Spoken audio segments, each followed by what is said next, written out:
আল্লাহ নবী বিশ্ব নবী জনাবে রাসূলুল্লাহ সাল্লাল্লাহু আলাইহি ওয়াসাল্লামের প্রিয়তমা স্ত্রী আম্মা জান হযরত হাফসা রাদিয়াল্লাহু তাআলা আনহার বর্ণনা।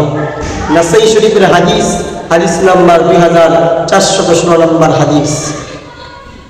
আম্মা জান হযরত হাফসা রাদিয়াল্লাহু তাআলা আনহা বলেন, আরবাউন লাম ইয়াকুন ইয়াদাউন্না নবী সাল্লাল্লাহু আলাইহি ওয়াসাল্লাম, চারটা আমল, যে চারটা আমল আল্লাহর নবী জীবনে কখনো ছাড়তেন না। এক নাম্বার সিয়াম আশুরা, 10ই মুহররমের রোজা। 10ই মুহররমের রোজা আল্লাহর নবী জীবনে কখনো ছাড়তেন না। যেদিন থেকে আল্লাহর নবী বিশ্ব নবী জনাবে রাসূলুল্লাহ সাল্লাল্লাহু আলাইহি ওয়াসাল্লাম 10ই মুহররমের রোজার গুরুত্ব জেনেছেন, ওই দিন থেকে আল্লাহর নবী জীবনে কখনো 10ই মুহররমের রোজা ছাড়তেন না।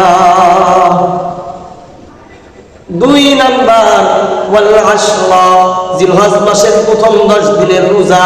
জিলহজ মাসের প্রথম 10 দিনের রোজা আল্লাহর নবী জীবনে কখনো ছাড়তেন না। 3 নাম্বার ওয়াসালাসাতা আইয়ামিন মিন কুল্লি শাহরিন, প্রত্যেক মাসে 3টা রোজা। প্রত্যেক মাসে 3টা রোজা আল্লাহর নবী জীবনে কখনো ছাড়তেন না। 13, 14, 15 আইয়ামে বীজের রোজা আল্লাহর নবী প্রত্যেক মাসে আইয়ামে বীজের রোজা আল্লাহর নবী রাখতেন। আইয়ামে বীজের রোজা আল্লাহর নবী জীবনে কখনো ছাড়তেন না। 4 নাম্বার রাকাতাইনি ক্বাবলাল গাদা, ফজরের নামাজের আগের 2 রাকাত সুন্নাত আল্লাহর নবী জীবনে কখনো ছাড়তেন না। এই মুসলমান ভাইরা আমার, মুসলিম শরীফের হাদিস নাম্বার 2645 নাম্বার হাদিস। আল্লাহর নবীর সাহাবা হযরত আবু হুরায়রা রাদিয়াল্লাহু তাআলা আনহু বলেন, আফযালুস সিয়ামি বা'দা রমাযান শাহরুল্লাহিল মুহাররম, রমজান ছাড়া, রমজানের পরে আল্লাহর কাছে সবচেয়ে মর্যাদাপূর্ণ রোজা হলো মুহররম মাসের রোজা।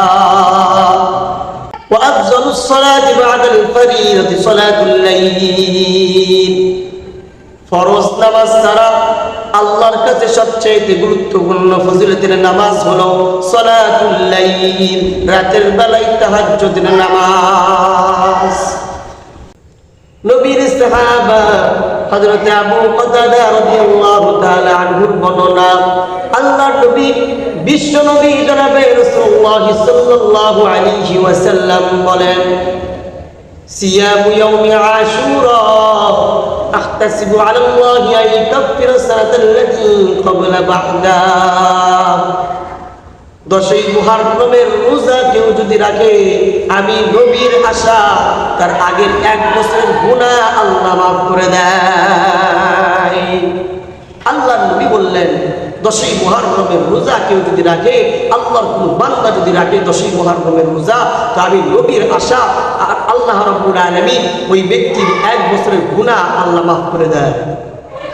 আল্লাহ রাব্বুল আলামিন আমাদের সকলকে 10ই মুহররমের রোজা রাখার তৌফিক দান করেন।